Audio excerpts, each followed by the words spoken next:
Il y a de cela 25 ans, j'étais un jeune journaliste pour un journal local nommé La Bretagne. En effet, celui-ci parlait d'un tueur en Syrie qui avait détourné un bus scolaire qui avait à son bord 19 adolescents, un chauffeur et 2 professeurs. Après avoir tué les adultes, le tueur en Syrie, Raymond Pierre, avait emmené les ados dans sa maison de campagne où il avait mis en place de quoi les garder captifs tout en pouvant s'abandonner complètement à ses pulsions meurtrières. Il n'y a eu que 2 survivants à ce massacre. Je vous partage mon article ci-dessous pour que vous puissiez prendre connaissance de l'affaire. 17 cadavres, 17 jours de calvaire. C'était un vrai miracle que cette Laura ait réussi à tenir et à avoir le courage de se révolter au bout de tant de temps. Surtout que, selon la police, les tortures infligées aux adolescents étaient encore plus perverses que ce que Raymond Pierre avait l'habitude de faire. C'était un vrai miracle que cette jeune fille, harcelée à l'école, ait pu le mettre hors d'état de nuire. C'était il y a 25 ans. J'ai écrit beaucoup d'articles, mais aucun ne sera pas celui-ci en termes d'horreur.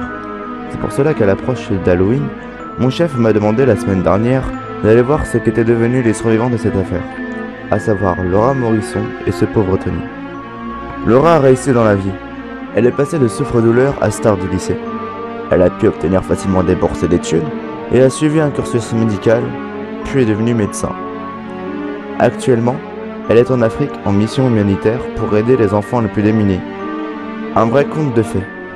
Comme si cette affaire l'avait rendue plus forte et avait provoqué en elle le déclic pour mener sa vie de la meilleure des façons. Je suis allé voir Tony. La première fois, je n'ai pas pu le rencontrer. Ses parents m'avaient informé qu'il avait une maladie incurable et qu'il n'allait pas bien en ce moment. Je n'ai pas pu m'empêcher de plaindre ce garçon. Réduit dans la fleur de l'âge à l'état de légume par un tueur en série. Et ensuite contracté une maladie mortelle et incurable. A l'inverse de Laura, cette affaire avait gâché sa vie de la plus cruelle des manières. Même s'il était l'un des harceleurs les plus zélés de Laura, il ne méritait cela en aucun cas. Ses parents m'ont contacté hier, m'annonçant qu'il n'en avait plus pour longtemps et que son agonie allait bientôt se terminer. Je n'aurai donc plus l'occasion de le rencontrer.